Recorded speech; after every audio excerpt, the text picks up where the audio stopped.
Hello दोस्तों, स्वागत है एक बार फिर आप सभी का आपके अपने YouTube चैनल PS क्लासेस पर, जिस पर आज के वीडियो लेक्चर में हम पढ़ेंगे कक्षा 12 विषय भौतिक विज्ञान NCERT के अध्याय 4 के एक महत्वपूर्ण डेरिवेशन को अर्थात आर्टिकल्स को, जिसका नाम है किसी धारावाही लूप अथवा कुंडली के केंद्र पर चुंबकीय क्षेत्र की तीव्रता का मान ज्ञात करना। तो डिस्टेंट, जैसा कि आप लोग जानते हैं कि ये क्वेश्चन परीक्षा की दृष्टि से अति महत्वपूर्ण है और आपने प्रीवियस ईयर के अगर कुछ क्वेश्चन पेपर देखे होंगे डिस्टेंट, तो आपने देखा होगा कि ये क्वेश्चन बहुत ज़्यादा एग्जाम में लॉन्ग क्वेश्चन अर्थात 5 नंबर के रूप में रिपीट होता है। और यदि डिस्टेंट अगर ये आर्टिकल्स एग्जाम में नहीं पूछा जाता है तो इससे रिलेटिव एक न एक न्यूमेरिकल अर्थात अंक के प्रश्न आपसे जरूर पूछा जाता है। तो डिस्टेंट न्यूमेरिकल भी आप तभी बना पाएंगे जब इस आर्टिकल को आपसे सही से प्रूव करना होगा डिस्टेंट, ठीक है। तो आइए आज की वीडियो लेक्चर को शुरू करते हैं डिस्टेंट और देखते हैं कि किसी धारावाही लूप अथवा कुंडली के केंद्र पर चुंबकीय क्षेत्र की तीव्रता का मान किस प्रकार ज्ञात किया जाता है, उसका मान कितना आता है स्टैंड, ठीक है। तो देखिए, जैसे कि नाम से क्लियर हो रहा है स्टैंड, हेडिंग लगाएंगे पहले अपने नोट्स में, धारावाही लूप अथवा कुंडली के केंद्र पर चुंबकीय क्षेत्र की तीव्रता। तो स्टैंड अब जैसे देख रहे हैं कि धारावाही लूप एक नया शब्द है, आपको लूप के बारे में शायद जानकारी ना हो, जानकारी अगर है आप लोगों को तो बहुत अच्छी बात है। देखिए बेटा, लूप किसी भी वायर का अर्थात तार का एक फेरा होता है।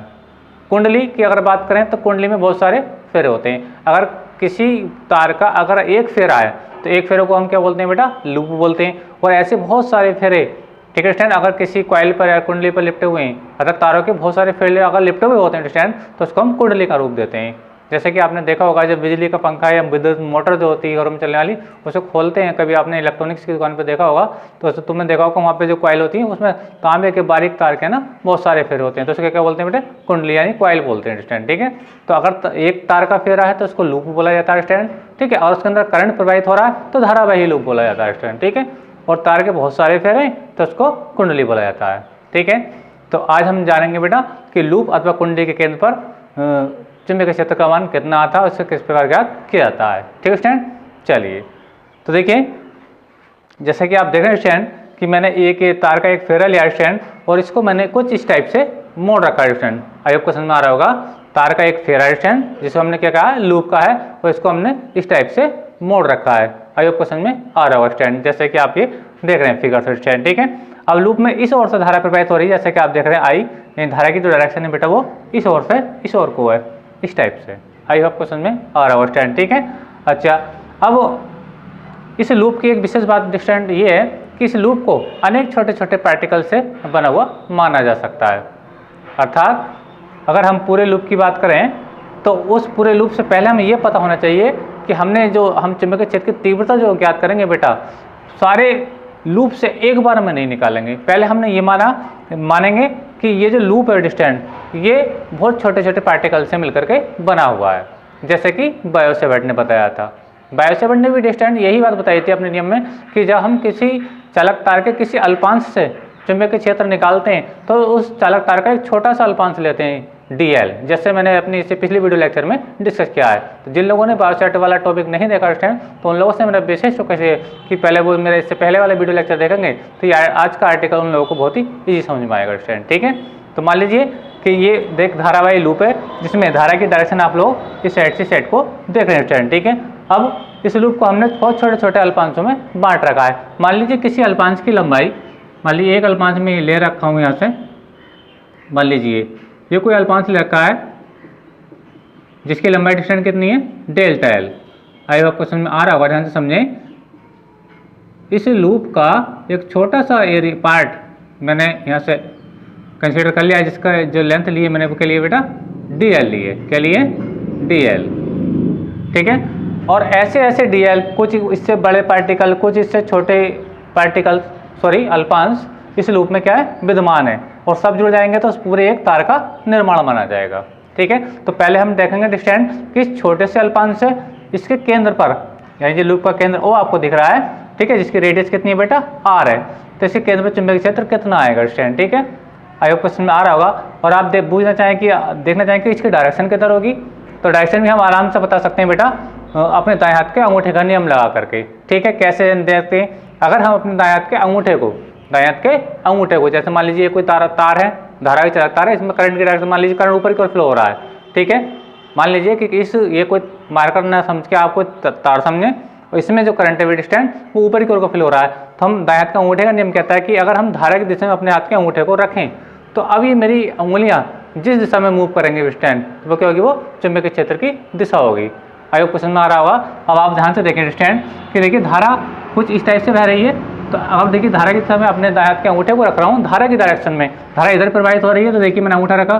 तो अगर मैं कुंडली के बाहर बात करूँ यानी इस वाले एरिया में बात करूँ तो चुंबकीय क्षेत्र मेरी उंगलियां ऐसे घूम रही, मेरी उंगलियां बोर्ड की अंदर की ओर प्रवेश कर रही हैं। तो कहने का मतलब है कि इस कुंडली के बाहर जो चुंबकीय क्षेत्र होगा वो बोर्ड के अंदर की ओर को होगा, अर्थात भीतर की ओर को होगा। और जब चुंबकीय क्षेत्र भीतर को ओर की होता है, भीतर की ओर होता है तो उसको हम गुणा के चिन्ह से अर्थात मल्टीप्लाई के साइन से डिनोट करते हैं। लेकिन अगर मैं इस लूप के बाहर की बात करूं, मतलब लूप के अंदर की, जैसे मान लीजिए ये है, तो यहाँ से तो उंगली कुछ इस टाइप से जाएंगी, लेकिन ये घूम के इस टाइप से भी आएंगी। अगर क्वेश्चन में आ रहा होगा, यानी तो देखिए ये अब जो घूम के पूरा राउंड लगेगा तो इसके अंदर की बात अगर मैं बात करूँ तो जो चुंबकीय क्षेत्र आएगा बेटा वो क्या आएगा, इस कुंडली के भीतर की बात कर रहा हूँ, वो आएगा बोर्ड के बाहर की ओर को। जैसे कि आप जानते हैं कि देखिए इस टाइप से कि उंगलियां में इस टाइप से घूम रही हैं, चुंबकीय क्षेत्र देखिए कहाँ आएगा, इस टाइप से आएगा, लेकिन ये पूरा चक्कर इस टाइप से घूमेगा तो मेरी उंगली की डायरेक्शन बाहर की ओर को आ जाएगी। तो यहाँ पे जो चुंबकीय क्षेत्र होगा स्टैंड वो लूप के बोर्ड के बाहर की ओर को होगा। और जब किसी तल के चुंबकीय क्षेत्र बाहर की ओर होता है बेटा तो हम इस वाले साइन से डिनोट करते हैं, और जब चुंबकीय क्षेत्र किसी तल के भीतर की ओर होता है तो हम मल्टीप्लाई के चिन्ह से डिनोट करते हैं। ठीक है स्टैंड। तो इस लूप के अंदर जो चुंबकीय क्षेत्र होगा इस ब्लैक बोर्ड के तल के बाहर की ओर होगा। जबकि अगर मैं बात करूं लूप के बाहर की, यहाँ पे बात करूं तो चुंबकीय क्षेत्र जो होगा लूप ब्लैक बोर्ड के भीतर की ओर को होगा, अर्थात अंदर की ओर को होगा। जैसे कि आप समझते हैं, देखिए मैं इधर से, आप इधर समझ सकते हैं। देखिए ये क्या है, मेरा अंगूठा धारा की दिशा बताएगा, तो अब मेरी उंगली ऐसे घूमेंगी, तो यहाँ पे जो चुंबकीय क्षेत्र होगा लूप के बाहर वो अंदर की ओर को होगा, लेकिन मेरी उंगली ऐसे घूम के आएंगी, पूरा चक्कर जब लगेगा। तो यानी इस पॉइंट पर अगर मैं बात करूँ चुंबकीय क्षेत्र की डिस्टेंस तो वो क्या होगा, बोर्ड के बाहर की ओर को होगा। ठीक है स्टैंड। तो इस कुंडली के भीतर जो चुंबकीय क्षेत्र होगा वो ब्लैक बोर्ड के बाहर की ओर होगा, और जो बाहर, अगर हम इसके लूप से बाहर की बात करूं अर्थात कुंडली से बाहर की बात करूं, ठीक है स्टैंड, तो चुंबकीय क्षेत्र होगा बोर्ड के अंदर की ओर को होगा। तो हमें देखना है कुंडली के केंद्र पर चुंबकीय क्षेत्र। ठीक है। तो इसके प्रत्येक पॉइंट पर जो चुंबकीय क्षेत्र होगा कुंडली के अंदर या लूप के अंदर, ठीक है, वो ब्लैक बोर्ड के बाहर की ओर होगा, अर्थात आपको समझ में आ रहा हो स्टैंड। और जब चुंबकीय क्षेत्र बाहर की होता है स्टैंड तो हम उसको लिखते हैं सर्कल बना के एक डॉट का चिन्ह लगा देते हैं स्टैंड। और जब चुंबकीय क्षेत्र किसी तल के भीतर की ओर होता है तो हम मल्टीप्लाई का साइन लगाते हैं। ठीक है स्टैंड। चलिए अब समझते हैं। अब देखिए क्या स्टेटस है, माना एक धारावाही लूप जिसमें आई धारा प्रवाहित हो रही है। एक धारावाही लूप है बेटा, तार का एक फेरा है जिसमें आई धारा प्रवाहित हो रही है स्टैंड। ठीक है। इस लूप का केंद्र क्या है बेटा, O है। लूप का केंद्र क्या है बेटा, O। ठीक है। जहां चुंबकीय क्षेत्र की तीव्रता की गणना करनी है। इस लूप को अनेक छोटे छोटे अल्पांशों से मिलकर बना हुआ माना जा सकता है स्टैंड। ठीक है। मैंने आपको बताया कि जो मैंने एक इसका जो पार्ट लिया है, यानी एक अवयव खंड जिसे मैंने अल्पांश नाम दिया है, उसकी लंबाई कितनी है बेटा, डेल्टा एल। लेकिन ऐसे डेल्टा एल इसमें पूरे लूप में विद्यमान है स्टैंड। ठीक है। तो पहले हम देखेंगे एक अल्पांश का चुंबकीय क्षेत्र कितना आएगा, ठीक है स्टैंड। फिर हम बाद में लिमिट लगाएंगे, उसके बाद हम पूरे लूप के कारण चुंबकीय क्षेत्र यहाँ पे इसके केंद्र पर देख लेंगे स्टैंड। ठीक है।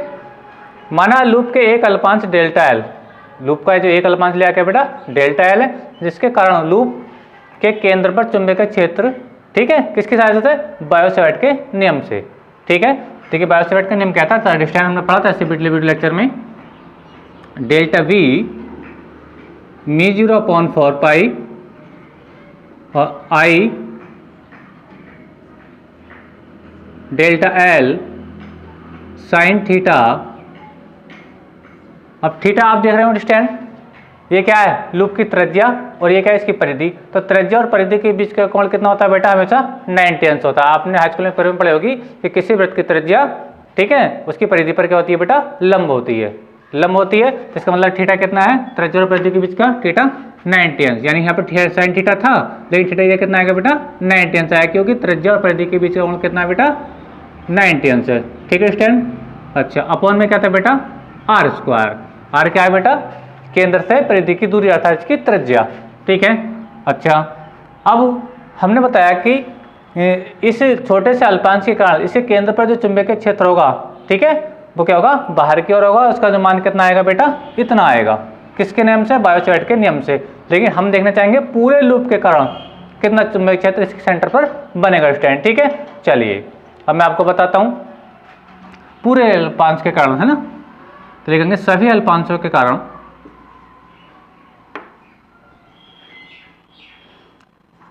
चूंकि ऐसे अल्पांश, मतलब कैसे, डेल्टा एल जैसे, कुछ इससे बड़े भी कुछ इससे छोटे भी, है ना। अल्पांश पूरे लूप में विद्यमान, मतलब उपस्थित हैं, तब सभी अल्पांशों के कारण, सभी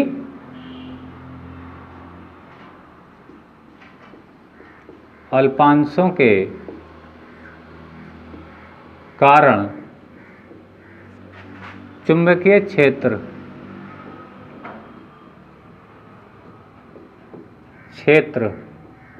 की तीव्रता,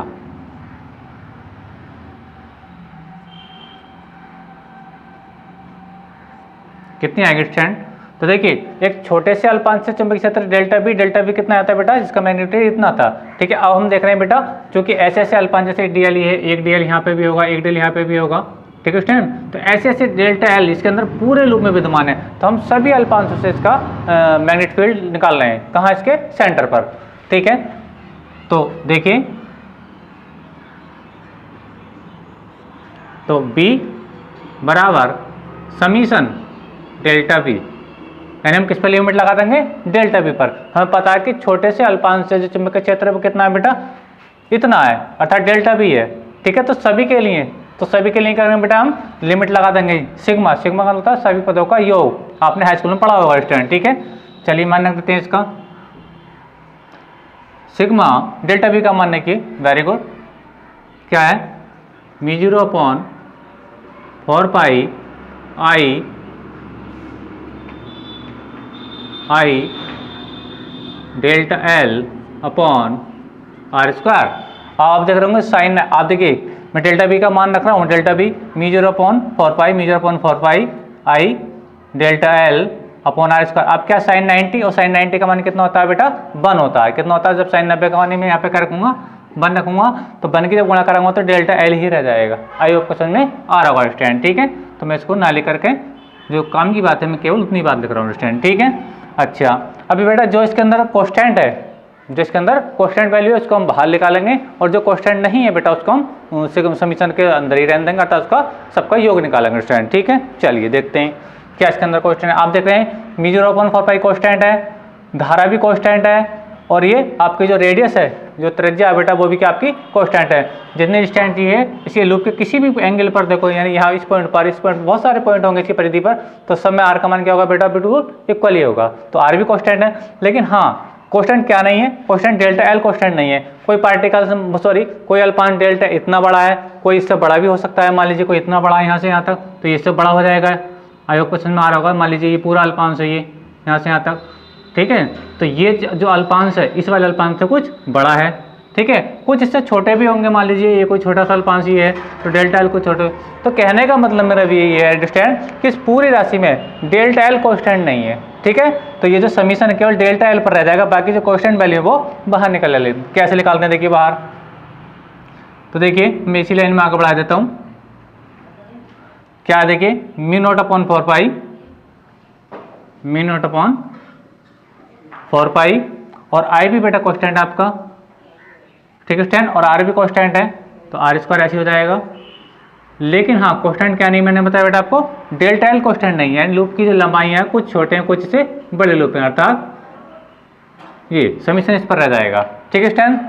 अच्छा, अब देखिए मैं यहाँ पे इस लाइन को नीचे ले रहा हूँ, बी बराबर, आप जाने इसके आगे की लाइन ये है बेटा, इससे नीचे की बात, इससे आगे की बात ये है, ठीक है। चलिए अब मैं इसको लिख रहा हूँ, क्या ये μ0/4 pi I upon are square. अब ये क्या बेटा, मैं यहाँ पे बता देता हूँ, चूंकि सिग्मा डेल्टा एल बराबर क्या है 2 पाई आर। जी हाँ, क्या है 2 पाई आर। 2 पाई आर का होता है बेटा लूप की परिधि। क्या है? लूप की, वेरी गुड, लूप की परिधि। ठीक है स्टूडेंट, तो देखिए measure upon 4 pi I upon R इसका सेम आ गया। और ये जो सिग्मा डेल्टा एल है, इसका मान जब पूरे सब डेल्टा एल जोड़ेंगे बेटा तो क्या पूरी लूप की परिधि हो जाएगी। और लूप की परिधि क्या होती है, यानी वृत्त की परिधि क्या है वो 2 पाई आर, 2 पाई और ये आर डिस्टेंस। ठीक है, आप देख रहे हैं डिस्टेंस कि 2 पाई से पाई कैंसिल आउट हो जाएगा। और आप देखिए इस 2 से 4 भी डिवाइड हो जाएगा, 2 2 जा 4। और आप देख रहे हैं कि ये पावर 2 है और ये पावर 1 है। ठीक है, तो बेटा एक आर एक इस आर से कैंसिल आउट हो जाएगा। तो यानी शेष वैल्यू बचेगी यहाँ पे b इक्वल, ठीक है, म्यू नॉट अपॉन 2, ठीक है स्टैंड, और i अपॉन आर। क्या आएगा बेटा? i upon R. ठीक है, आई होप क्वेश्चन में आ रहा होगा। आप ध्यान से देख सकते हैं फिर से एक बार। देखिए यहाँ से पाई से पाई कैंसिल आउट हो गया। ठीक है स्टैंड, अच्छा फिर क्या किया मैंने, इस 2 से 4 को डिवाइड कर दिया तो 2 बार गया। ठीक है स्टैंड, आई होप क्वेश्चन में आ रहा होगा। आपके पास यहाँ से म्यू नॉट बचा ये, और नीचे से क्या बचा 2 बचा, यहाँ से बचा आई, यहाँ से एक आर बचा। ठीक है स्टैंड, अच्छा तो अगर हम बात करें बेटा एक लूप की, तो एक लूप के कारण, ठीक है, जो इसके केंद्र पर जो चुंबकीय क्षेत्र होगा बेटा वो कितना होगा, इतना होगा। क्या, मी नॉट अपॉन 2 और आई अपॉन आर, ये आई अपॉन आर है। ठीक है, अगर हम बात करें कि इसके अंदर बहुत सारे फेरे हों, क्या हो, बहुत सारे फेरे हों, यदि लूप क्या हो, एन फेरों वाली कुंडली हो, तो देखो मैं लिख देता हूं, यदि लूप के स्थान पर एन फेरों वाली कुंडली हो, क्या हो बेटा, कुंडली हो, तब कुंडली के केंद्र पर, कुंडली के केंद्र पर चुंबकीय क्षेत्र की तीव्रता